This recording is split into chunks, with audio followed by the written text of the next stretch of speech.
Lupera. Él es parlamentario andino. Ocupó la presidencia de dicho organismo, también la vicepresidencia, y hoy ha sido designado como vicepresidente de un nuevo organismo denominado EuroLat, Europa América Latina. La bienvenida, doctor Lupera. Gracias, un cordial saludo a todos los amigos televidentes de este prestigioso canal. Gracias por esta invitación y estoy completamente a las órdenes. Yo creo que los temas que vamos a tratar, según me dijo, pues son de real interés. Indudablemente para los ecuatorianos. Hay inquietudes de la ciudadanía. ¿Por qué tanto organismo internacional se consulta? Miren, yo soy de las personas que critico también la creación de tantos organismos internacionales, justo a la medida de cada uno de los que están en boga en América Latina. El caso de lo que está pasando con los totalitarios. Chávez, Morales y Correa crearon el ALBA, que no sirve absolutamente para nada. Nunca me han podido demostrar, yo he pedido en varios foros que me digan de qué sirve para la integración, países que están manejados por gente que tiene un concepto diferente de lo que es la democracia. Y por supuesto, hay organismos, miren, hay tantos parlamentos, el Parlamento Indígena, el Parlamento Amazónico, en fin, que podríamos nosotros unificar en uno solo, como es el caso que veo, y en eso estoy totalmente de acuerdo, que exista UNASUR. Pero ahora van y se reúnen los presidentes formando el CELAC, que quieren es reemplazar a la OEA. La OEA es un organismo que data de muchos años atrás, más de 50 años, y que viene cumpliendo un rol. Si no es el que nosotros aspiramos, pero por lo menos debemos nosotros mejorar. Pero no tener ese antagonismo de presidentes que no están de acuerdo ante el imperio americano, según ellos, pues crear un organismo que lo único que hace es crear una burocracia dorada internacional y que solo van a servir para las fotos. Es decir, llegarán al cabo de la culminación de su encuentro probando los platos típicos de cada una de las regiones donde, o de los países donde se realiza y después tomarse la foto y no sirve absolutamente para nada. Usted ha tomado como referente la Organización de Estados Americanas, la OEA. ¿Para qué ha servido? Mire, yo tengo que reconocer que la OEA tiene muchos defectos y muchísimas fallas. Yo creo que hay que hacer una reestructuración de la Organización de Estados Americanos. Es decir, en la época de la globalización ya no podemos estar administrando un organismo, un ente burocrático como se ha venido haciendo durante tantos años. Yo creo que sí es importante una reingeniería, porque ya es un organismo creado con tanto prestigio desde tantos años atrás, pero que ha caído en el desprestigio justamente porque no está cumpliendo el rol para... Y cuando se creó también obedecía a intereses, por supuesto, de la potencia del norte.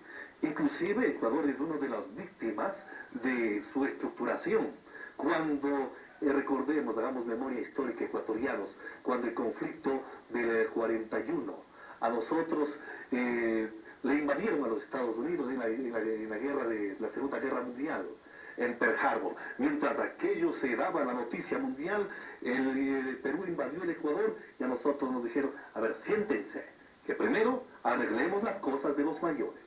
Y nombraron una híbrida comisión, que al final nos quitaron 200.000 kilómetros cuadrados. Mire, aquí todo depende de la diplomacia de aquella época, 1941 efectivamente, pero es lo que nosotros debemos como diplomáticos exigir y pedir y reclamar.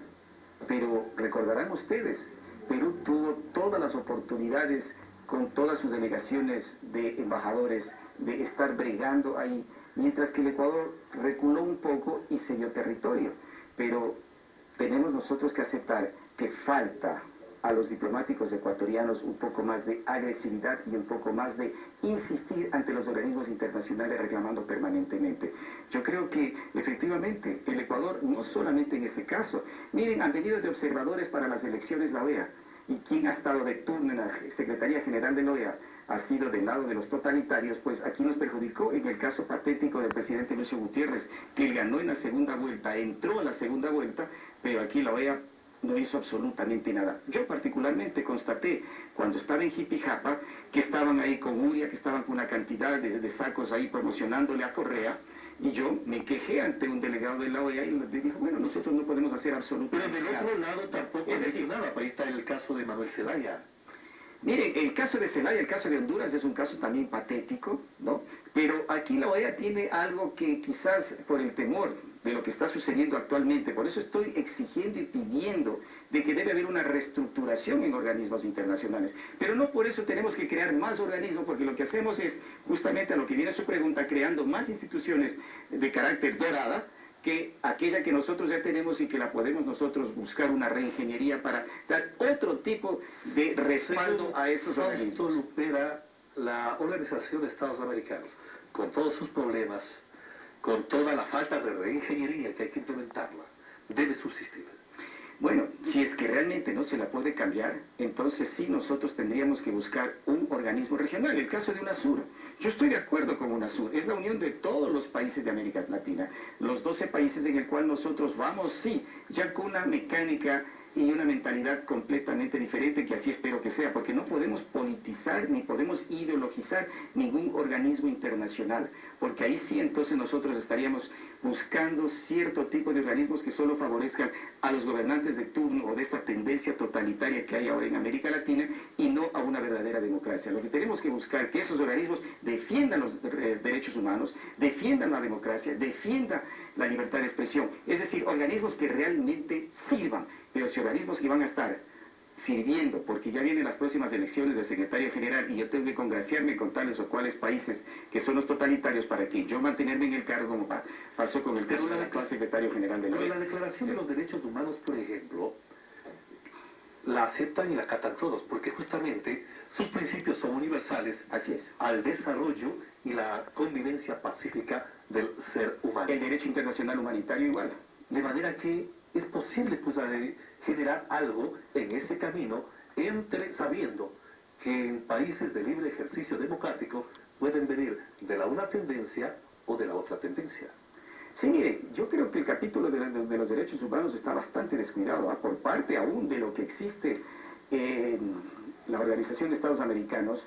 Un aspecto específico para el estudio de la violación de los derechos humanos en cada país ha estado muy relegado. Hay muchísimas demandas de violación de derechos humanos y lo que ellos dicen cuando entran una queja de esos, hay que esperar en la fila por lo menos 6 hasta un año, 2 o 3 años, y este es uno de los problemas. Tienen que buscar una desconcentración de tantas denuncias que existen de violación a los derechos humanos, especialmente en esta época.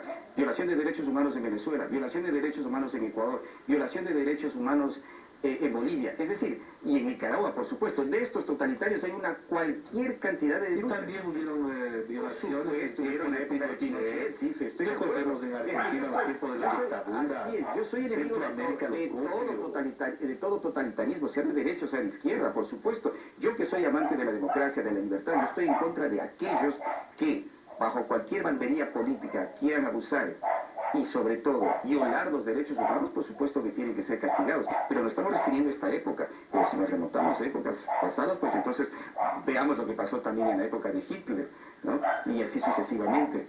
Hay un capítulo importante, el que nos atañe.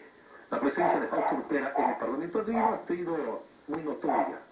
Presidente del Parlamento andino, vicepresidente del Parlamento andino, delegación de esta instancia regional en Europa, importantes representaciones.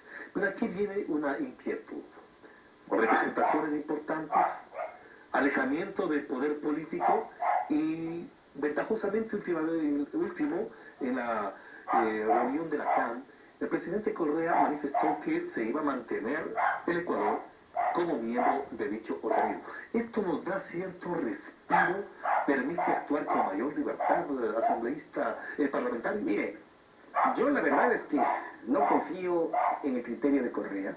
Correa un día dice una cosa, mañana dice otra cosa, se pelea con uno de los presidentes del grupo de la comunidad andina, después se hace amigos, etc. Es decir, Correa es impredecible.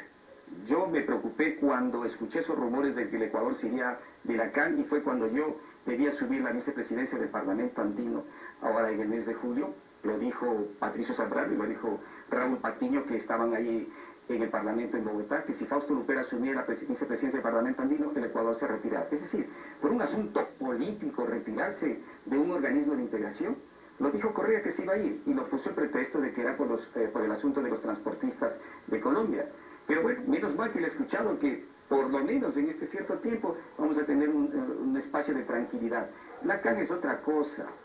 El acuerdo de Cartagena fue justamente hecho para buscar el bien común de nuestros países. Estuvieron integrados inicialmente por 6, pero uno de los totalitarios inicialmente se retiró, como fue Pinochet.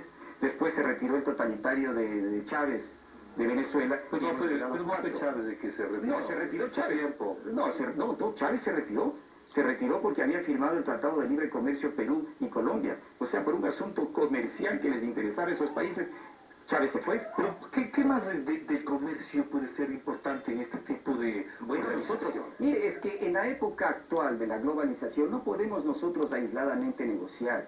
Tenemos que hacerlo en bloque. Todos los países, hasta los más fuertes, los países se unen. El caso de Canadá, Estados Unidos y México. Se acaban de unir ahora México, Colombia, Perú y Chile en el Pacto del Pacífico para negociar con Asia. Es decir, solamente el Ecuador y quizás Bolivia también, países que porque tienen una tendencia política quieren aislarse, no quieren hablar de tratado de libre comercio, no quieren hacer ningún tipo de negociación con la Unión Europea. Y Correa dice que no, o sea, la autosuficiencia que Correa tiene y creer que él, porque es un capricho, los demás empresarios ecuatorianos, inversionistas, no vienen al Ecuador o ahora no hay posibilidades de un crecimiento económico porque a Correa se le ha ocurrido que él no puede negociar con ninguno de ellos, eso me parece totalmente absurdo. La integración no puede politizarse, no puede ideologizarse. Nosotros tenemos que buscar quién a nosotros nos favorece en la comercialización y en la negociación de nuestros productos. Y aún más el Ecuador acaba de entrar en desventaja. Desde que Correa pasó el proyecto del 5% de salida de capitales, afecta a los exportadores, afecta a los importadores, nos afecta a todos nosotros porque ellos, el momento que importan un producto, tienen que sacar dinero para pagar. Pero ¿quién paga el costo de ese producto? Todos nosotros, los usuarios, los consumidores de ese producto, estamos pagando ese 5%. Entonces estamos en una proporción desventajosa ante Colombia, ante Perú, por los productos que ellos tienen. Es decir, no hay un criterio económico. Por eso es sostenido ya hace mucho tiempo que Correa de Economía no conoce absolutamente nada. Ahora, dentro de integración. Ahora, dentro de este proceso, lo que internamente sucede en el país, indudablemente le va a restar posibilidades de negociación con el resto de integrantes de la comunidad andina. Con esto y más, volvemos enseguida a Ballester Evidentes.